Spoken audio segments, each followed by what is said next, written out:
Hi friends, welcome to Yoga Bytes. நாம் இன்னைக்கு வீட்டில் இருக்க ரவையை வச்சே குலாப் ஜாமுன் செய்யலாம். அது எப்படி செய்யறதுன்னு பார்க்கலாம் வாங்க.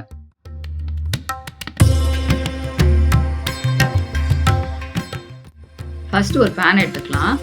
அதில் 2 ஸ்பூன் நெய் சேர்த்து 1 கப் ரவையை மிதமான சூட்டில் கலர் மாறாமல் பொறுமையாக வறுத்து எடுத்துக்கலாம்.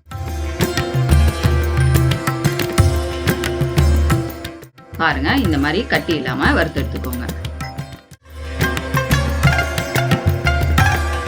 இப்போ இது கூட காய்ச்சி ஆற வச்ச பால் 1 கப் சேர்த்து அதை கட்டி இல்லாமல் கலந்துக்கோங்க. ஸ்டவ் மீடியம் ஃப்ளேம்லேயே வச்சு அதை சப்பாத்தி மாவு பதத்துக்கு கலந்து எடுத்துக்கோங்க. பாருங்க, இந்த மாதிரி கலந்து எடுத்துக்கோங்க. இப்போ நம்ம இதை ஒரு பவுலில் மாற்றிக்கலாம். கை பொறுக்கிற சூடு இருக்கும்போதே இது கூட 2 ஸ்பூன் பால் பவுடர், 1 பிஞ்ச் ஏலக்காய் தூள், கொஞ்சமாக உப்பு சேர்த்து நல்லா பிசைஞ்சு விடுங்க. ரொம்ப அழுத்தி பிசையக்கூடாது, சாஃப்டாக பிசைஞ்சு எடுத்துக்கோங்க. பாருங்க, இந்த மாதிரி பிசைஞ்சு எடுத்துக்கோங்க. இப்போ நம்ம கையில் நெய் தடவிட்டு அதை சின்ன சின்ன உருண்டைகளாக ஊற்றி ஒரு பேடா ஷேப்க்கு செஞ்சு எடுத்துக்கலாம்.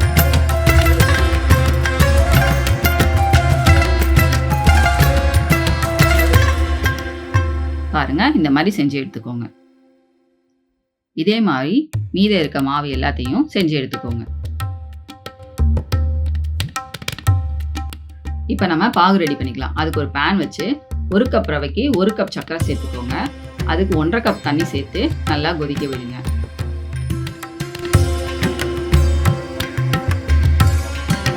பாருங்க, சர்க்கரை நல்லா கரைஞ்சிச்சு. அதுக்குள்ள நம்ம செஞ்சு வச்சிருக்க மாவை பொரிச்சு எடுத்துக்கலாம்.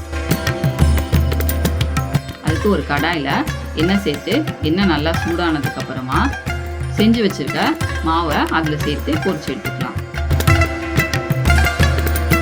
அடுப்பு லோ ஃப்ளேம்லேயே இருக்கட்டும்.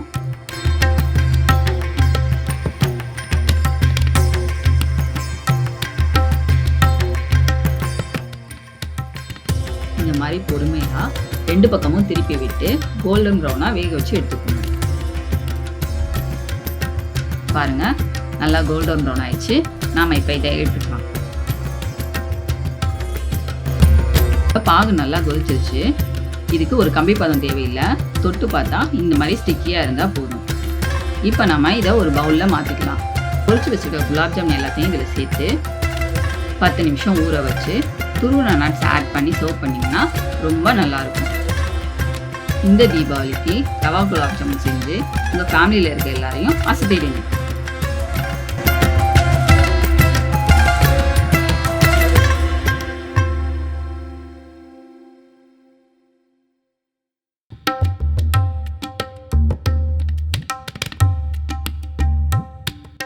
தேங்க்யூ ஃபார் வாட்சிங் திஸ் வீடியோ. இது செஞ்சு பார்த்துட்டு எப்படி இருக்குன்னு கமெண்ட்டில் சொல்லுங்கள். இந்த வீடியோ உங்களுக்கு பிடிச்சிருந்ததுன்னா லைக் பண்ணுங்கள், ஷேர் பண்ணுங்கள், சப்ஸ்கிரைப் பண்ணுங்கள்.